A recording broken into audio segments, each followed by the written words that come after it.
अस्सलाम वालेकुम स्टूडेंट। आज हम क्लास 10th का chapter 18 atomic and nuclear physics और उसका दूसरा टॉपिक नेचुरल रेडियो एक्टिविटी को डिस्कस करेंगे। तो स्टूडेंट ये टॉपिक एग्जाम में इंपॉर्टेंट शॉर्ट क्वेश्चन और एमसीक्यूज के लिहाज से इंपॉर्टेंट है। तो स्टार्ट करते हैं आज का लेक्चर। तो हमारे टॉपिक का नाम है नेचुरल रेडियो एक्टिविटी। तो सबसे पहले हम रेडियो एक्टिविटी के कॉन्सेप्ट को थोड़ा सा अंडरस्टैंड करेंगे। तो आप हेडिंग डालेंगे कि रेडियो एक्टिविटी।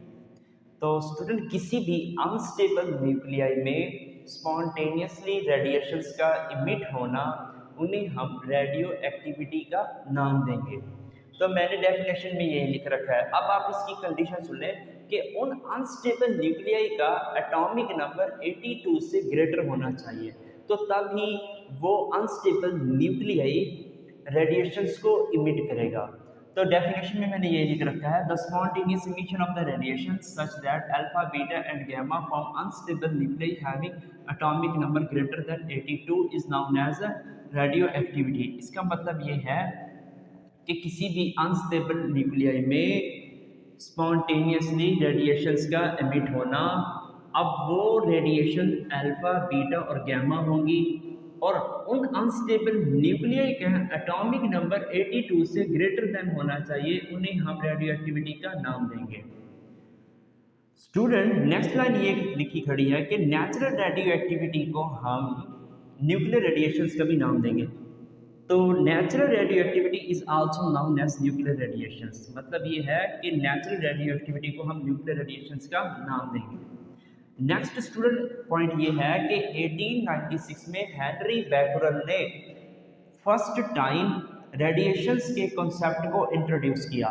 तो मैंने यही लाइन लिख रखी है, the phenomena of the radiation was first discovered by Henri Becquerel in 1896। मतलब ये है कि 1896 में हेनरी बैकरल ने फर्स्ट टाइम रेडिएशंस के फिनोमेना को डिस्कवर किया।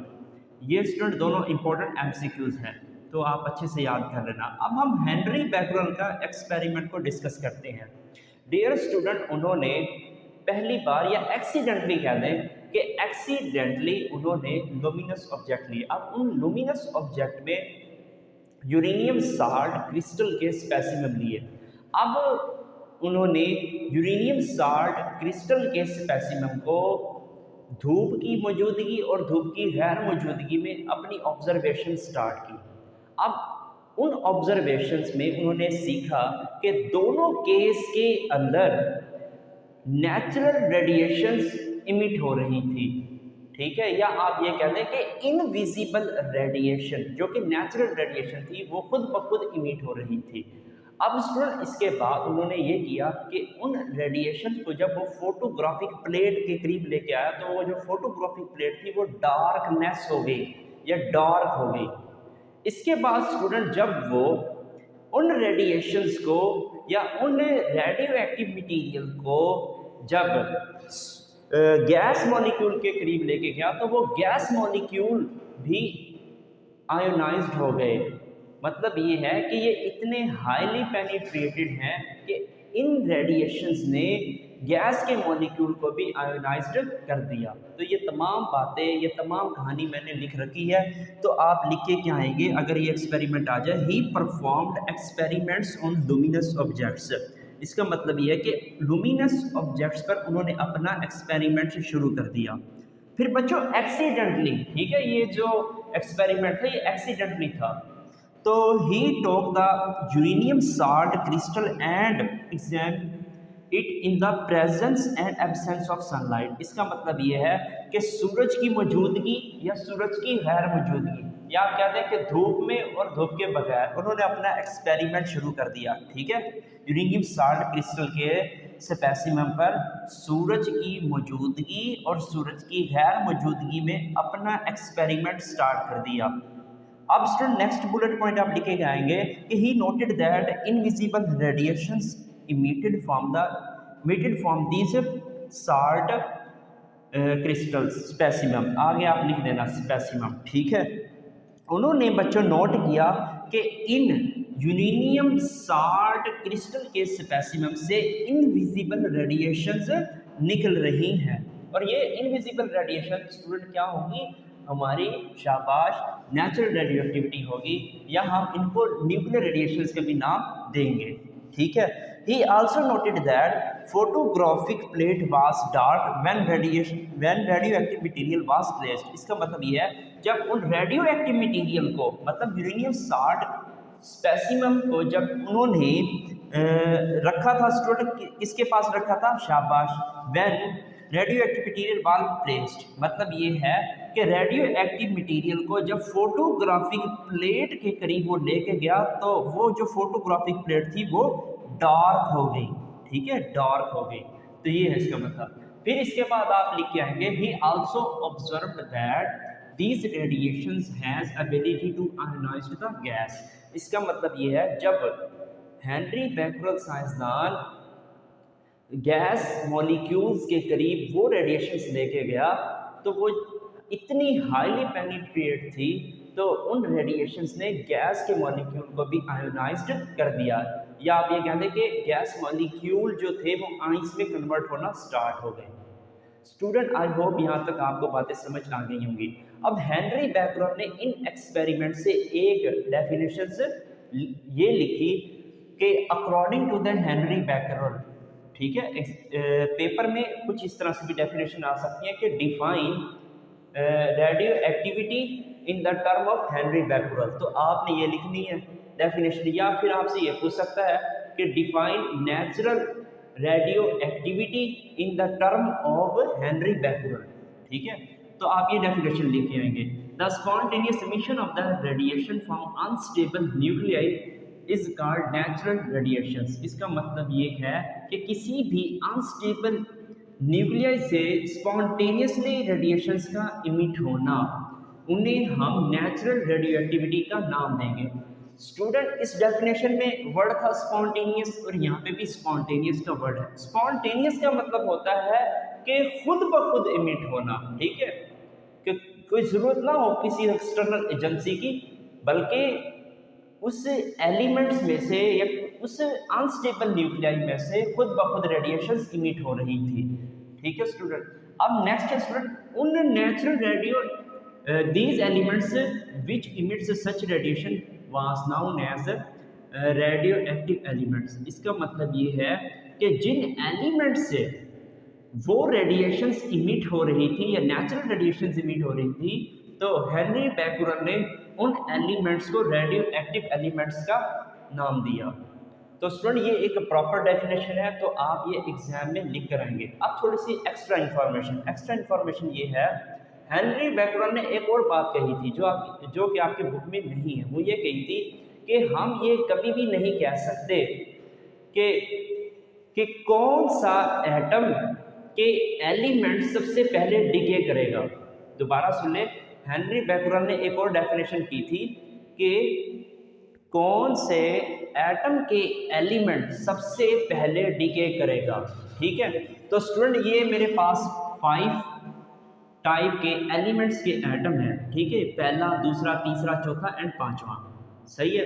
अगर आप ये सोच रहे हैं कि पहला एटम के एलिमेंट या एलिमेंट के एटम जो है ये डीके करेगा, तो हेनरी बैकरल कहता था भाई आप गलत सोच रहे हैं। हो सकता है स्टूडेंट ये वाला चौथा डीके कर जाए, और होता भी ऐसा ही है। जब मैं चौथे को सोचूंगा तो तीसरा डीके कर जाएगा, दूसरा डीके कर जाएगा, जब मैं दूसरे को सोचूंगा तो वो पहला डीके कर जाएगा। तो इस एक्सपेरिमेंट से ये साबित होता है कि हम ये कभी भी नहीं कह सकते कि कौन से एलिमेंट के एटम सबसे पहले डीके कर जाएंगे।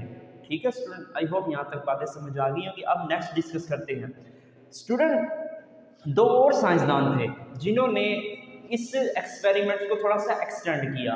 ठीक है, उन्होंने 2 एलिमेंट्स को इंट्रोड्यूस किया, रेडियो एक्टिव एलिमेंट्स को इंट्रोड्यूस किया। ठीक है, उन एलिमेंट्स से भी रेडिएशंस इमिट हो रही थी। तो वो 2 साइंसदान थे और वो दोनों मियाँ बीवी थे। ठीक है, एक था मैरी क्यूरी और दूसरा होता है पेरी क्यूरी। ठीक है, ये 2 साइंसदानों के नाम हैं। ये जो पेरी क्यूरी था ये बच्चों हस्बैंड था मैरी क्यूरी का। इसका मतलब ये है ये होती है मेल या फीमेल, और ये था मेल। ठीक है, ये इसका हस्बैंड था मैरी क्यूरी बच्चों फीमेल है, ये है मेल। ठीक है, बच्चे अक्सर पढ़ते हैं ये मेल है ये फीमेल है, नहीं, ये मेल है ये फीमेल है, और ये दोनों क्या थे, हस्बैंड एंड वाइफ थे। उन्होंने स्टूडेंट दो एलिमेंट्स को इंट्रोड्यूस किया। पहला जो था पोलोनियम और दूसरा था रेडियम। तो पोलोनियम और रेडियम में भी रेडिएशंस खुद ब खुद इमिट हो रही थी। तो ये एमसीक्यूज हैं, पोलोनियम एंड रेडियम। अब मैरी क्यूरी और पेरी क्यूरी ने मिलकर एक डेफिनेशन दी। उन्होंने ये कहा कि according to the Curie the process of emission of radiation of some elements was known as natural radioactivity. इसका मतलब ये है कि कुछ एलिमेंट्स से रेडिएशंस का इमिट होना, उन्हें हम नेचुरल रेडियो एक्टिविटी का नाम देंगे। तो ये डेफिनेशन है स्टूडेंट किसके अकॉर्डिंग, क्यूरी के मुताबिक। मतलब पेरी क्यूरी और मैरी क्यूरी के एक्सपेरिमेंट के अकॉर्डिंग उन्होंने डेफिनेशन ये दी। इंपॉर्टेंट शॉर्ट क्वेश्चन है ये भी और ये भी, तो मैं बार बार इसलिए रिपीट कर रहा हूँ। स्टूडेंट क्यूरी के मुताबिक ये डेफिनेशन थी कि कुछ एलिमेंट्स से रेडिएशंस का इमिट होना, उन्हें हम नेचुरल रेडियो एक्टिविटी का नाम देंगे। ठीक है, अब हम स्टूडेंट आपके बुक की साइड इंफॉर्मेशन की जो डायग्राम है उसको अंडरस्टैंड करते हैं कि कितनी टाइप्स की रेडिएशंस होती हैं। तो कुछ साइंसदान थे, उन साइंसदानों ने, इसके बाद जो आने वाले जो साइंसदान थे उन्होंने एक्सपेरिमेंट किया कि ये जो रेडिएशंस निकल रही हैं रेडियो एक्टिव मटीरियल से, तो उन पर कौन कौन सी प्रॉपर्टी होती है, मतलब उन रेडिएशंस पे कौन कौन सी प्रॉपर्टी है। ठीक है, उन्होंने फिर एक्सपेरिमेंट किया। तो आप स्टूडेंट अब हम नेक्स्ट डिस्कस करते हैं, जो कि आपकी बुक की साइड वाली जो डायग्राम है वो कुछ इस तरह से बनी खड़ी है। स्टूडेंट ये हमारे पास वैक्यूम चैम्बर है और वैक्यूम चैम्बर का जो लोअर पार्ट होता है वो लेड ब्लॉक होता है, और वैक्यूम चैम्बर के ऊपर हमने एक फोटोग्राफिक फिल्म को प्लेस कर रखा होता है। अब स्टूडेंट हमने करना ये है कि इस ऑपरेटर्स के अंदर मैग्नेटिक फील्ड हमने अप्लाई करनी है और साथ ही हमने इलेक्ट्रिक फील्ड भी अप्लाई करनी है, और मैग्नेटिक फील्ड की जो डायरेक्शन होगी वो इनटू दी पेज होनी चाहिए। ठीक है, इनटू दी बोर्ड होनी चाहिए। इस क्लास का मतलब ये होता है इनटू दी बोर्ड या इनटू दी पेज। ठीक हो गया, और डॉट का मतलब होता है out to the page. Student जो हमारे पास मतलब इलेक्ट्रिक फील्ड की डायरेक्शन होगी वो पॉजिटिव से नेगेटिव होगी। ठीक है, जब मैं रेडियो एक्टिव मटीरियल को लेड ब्लॉक के अंदर प्लेस करूंगा तो कुछ रेज जो इनसे प्रोड्यूस होंगी वो सीधी चली जाएंगी, इस फोटोग्राफिक प्लेट पर बिल्कुल सीधी चली जाएगी, और यहाँ पे बिल्कुल बच्चों डार्कनेस प्रोड्यूस हो जाएगी। इसका मतलब ये है कि ये जो रेज थी इन पे कोई चार्ज नहीं था, ना तो स्टूडेंट इलेक्ट्रिक फील्ड का था इन पे असर और ना ही मैग्नेटिक फील्ड का था, तो वो सीधा बिल्कुल चली गई। ठीक है, तो इन रेस को हम अल्फा का रेस का नाम देंगे। नेक्स्ट ये है कि बच्चों कुछ जो रेस थी वो इस नेगेटिव प्लेट की तरफ चली गई, डेविएट कर गई। ठीक है, तो इसका मतलब ये है कि अल्फा पर पॉजिटिव चार्ज था, उसको हम अल्फा का नाम देंगे, और इसका मतलब ये है कि उन रेस पर ना पॉजिटिव चार्ज था, क्योंकि पॉजिटिव और नेगेटिव आपस में एक दूसरे को अट्रैक्ट करते हैं। तो स्टूडेंट वो जो रेस थी उनको हम अल्फा रेस का नाम देंगे। इसके बाद जो इनसे रेडिएशंस प्रोड्यूस हो रही थी, तो वो रेडिएशंस स्टूडेंट पॉजिटिव प्लेट की तरफ बच्चों बेंड कर गई। तो इसका मतलब ये है कि इन रेस पर नेगेटिव चार्ज होगा, इस पे नेगेटिव और इस पे बच्चों पॉजिटिव, तो पॉजिटिव और नेगेटिव एक दूसरे को अट्रैक्ट करते हैं, तो उन रेस को बच्चों हमने नाम देंगे बीटा रेस का। ठीक है, अल्फा पर पॉजिटिव चार्ज, बीटा पर नेगेटिव चार्ज और गामा पर कोई चार्ज नहीं होता है। ठीक है, ये तमाम की तमाम बच्चों रेडिएशंस थी। इसके बाद बच्चों हमें पता चल गया, उन साइंसदानों ने ये कंक्लूड किया कि रेडिएशंस की भी टाइप्स होती हैं। पहली टाइप अल्फा रेस, दूसरी टाइप स्टूडेंट बीटा रेस, और तीसरी टाइप होती है गामा रेस। ये भी इंपॉर्टेंट एमसीक्यूज, ये शॉर्ट क्वेश्चन बन सकता है। स्टूडेंट हम नेक्स्ट वीडियो लेक्चर में इसको थोड़ा सा डिटेल से डिस्कस करेंगे, क्योंकि एग्जाम में बाज़ औक़ात पूछ लेता है, आपकी बुक के अंदर नहीं है। ठीक है, इसकी प्रॉपर्टीज़ को हम नेक्स्ट वीडियो लेक्चर के अंदर डिस्कस करेंगे।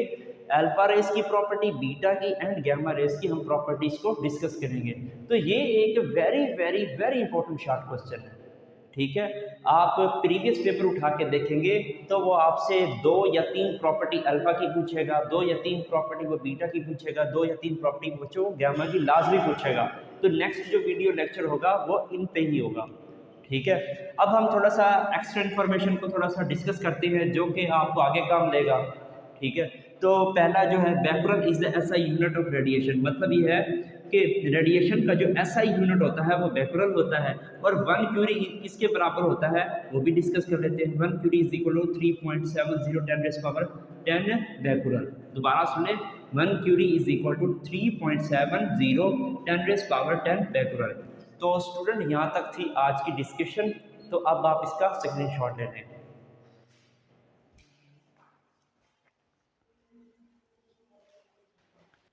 स्टूडेंट आई होप आज आपको लेक्चर समझ आ गया होगा। अगर आप मेरे चैनल पर नए आए हैं तो लाजमी सब्सक्राइब करें, दोस्तों के साथ लाजमी लिंक शेयर किया करें। मिलते हैं एक और नए लेक्चर में, तब तक के लिए टिल देन अल्लाह हाफिज़।